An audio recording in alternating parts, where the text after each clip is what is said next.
સંસ્કારી નગરી વડોદરામાં આજથી શારદીય નવરાત્રિનો પ્રારંભ થઈ ચૂક્યો છે અને શહેરના મધ્યમાં માંડવી પાસે આવેલ અંબા માતાનું અતિ પ્રાચીન મંદિર કે જે ભક્તોની આસ્થાનું કેન્દ્ર બન્યું છે અને આ મંદિર જે અંબા માતાની પોળમાં આવેલું છે તે શક્તિ સ્વરૂપમાં અંબાની ઉપાસના માટે જાણીતું છે અને અહીં ઘટ સ્થાપનથી શરૂ થતા મહામહોત્સવની ભવ્ય ઉજવણી કરવામાં આવશે।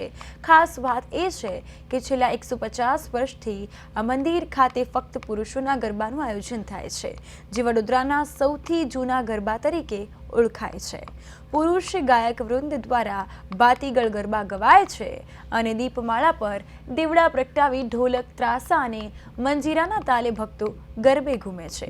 આ ગરબામાં ભક્તોને માતાજીની પ્રસાદી તરીકે લાણી પણ આપવામાં આવે છે અને અંબે માતાના ચોકમાં યોજાતા આ ગરબા ભક્તિભાવપૂર્વક ગરબી તરીકે ઓળખાય છે જેમાં માત્ર પુરુષો જ ભાગ લે છે। આ પરંપરા 150 વર્ષથી અખંડ જળવાઈ રહી છે અને ખાસ કરીને જો વાત કરીએ તો આ નવરાત્રિમાં પણ ભક્તો ઉત્સાહથી માતાજીની આરાધનામાં જોડાશે।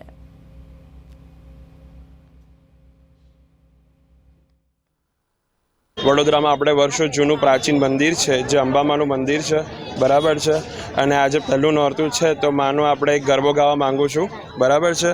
આયા સો સુદ અજવાડી રે માં અંબાજી ગરબે ઘૂમે છે, બરાબર। તો માં જગદંબાના ગરબે આજે રાતે અહીંયા તમે જોશો તો ઘણા બધા પુરુષો અહીંયા પર વર્ષો જૂની પરંપરા છે કે ફક્ત અહીંયા માતાજીના ગરબા થાય અને પુરુષો ગરબા રમી રહ્યા હોય છે અને તેમજ આ વર્ષો જૂનું મંદિર છે અને દરેક પબ્લિક એક ભાવ સાથે એક ભક્તિ સાથે માતાજીના દર્શન કરવા આવે છે અને માને ખરા ભજનો ગાઈને માતાજીને ગરબા ગાઈને માતાજીને તાલીઓ પાડીને ખૂબ સારી રીતે રીઝવે છે, બરાબર છે। અને મા બધાની આશીર્વાદ આપવા બિરાજમાન 9 દિવસ થાય છે અને આ મંદિર બહુ ઘણું જૂનું છે। આથી આપ સૌને નવરાત્રિની હાર્દિક શુભકામના।